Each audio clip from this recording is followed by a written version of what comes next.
নতুন বছর শুরু হতে না হতেই আবারও শুরু হয়েছে রাতের ঘুম কেড়ে নেয়া সেই পুরনো আতঙ্ক।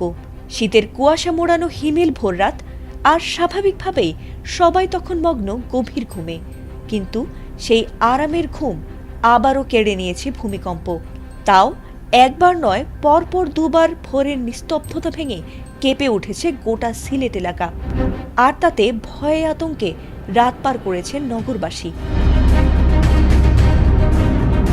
সোমবার সিলেট ও আশেপাশের এলাকায় ভোররাতে ভূমিকম্প অনুভূত হয়েছে। জানা গেছে, ভোর 4:47:39 প্রথম ভূমিকম্পটি অনুভূত হয়, আর এর মাত্র 30 সেকেন্ড পর ভোর 4:47:52 দ্বিতীয়বার ভূমিকম্পে কেঁপে ওঠে সিলেট ও আশেপাশের এলাকা। হঠাৎ এই ভূমিকম্পে ঘুম ভেঙে যায় অনেকের। আতঙ্কে ঘরের ভেতর থাকা মানুষজন দ্রুত বাইরে বের হয়ে আসেন।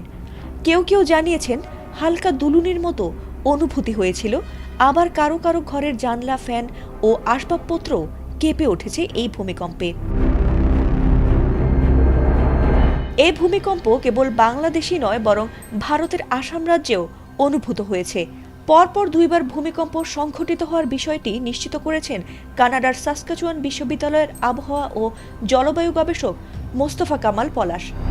সোমবার সকাল 6টায় নিজের ফেসবুক পোস্টে তিনি জানিয়েছেন, ভোরবেলায় একটি নয়, দুটি ভূমিকম্প হয়েছে। প্রথম ভূমিকম্পটির মাত্রা ছিল 5.2 এবং দ্বিতীয়টির মাত্রা ছিল 5.4। তিনি আরও জানিয়েছেন, ভূমিকম্প দুটির উৎপত্তিস্থল ছিল ভারতের আসাম রাজ্যের রাজধানী গুয়াহাটির নিকটবর্তী মরিগাঁও এলাকায়।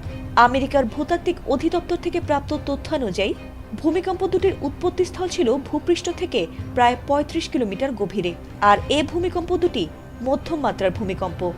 এ কারণে আগামী 48 ঘন্টার মধ্যে আফটার শক হওয়ার প্রবল আশঙ্কা রয়েছে। বাংলাদেশের অভ্যন্তরে অথবা দেশের উত্তর ও পূর্বাঞ্চলের যে কোনো সক্রিয় ফল্ট লাইনে আফটার শক অনুভূত হতে পারে বলে তিনি সতর্ক করেছেন। এদিকে ভূমিকম্পের পরপরই সামাজিক যোগাযোগ মাধ্যম ফেসবুকে এ নিয়ে ব্যাপক প্রতিক্রিয়া দেখা গেছে। অনেকে পোস্ট দিয়ে জানিয়েছেন তারা ভোরবেলা ভূকম্পন অনুভব করেছেন।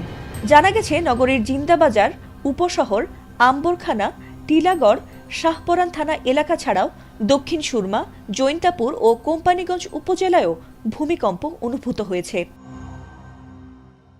ফাতিমা সুলতানা, এটিএন।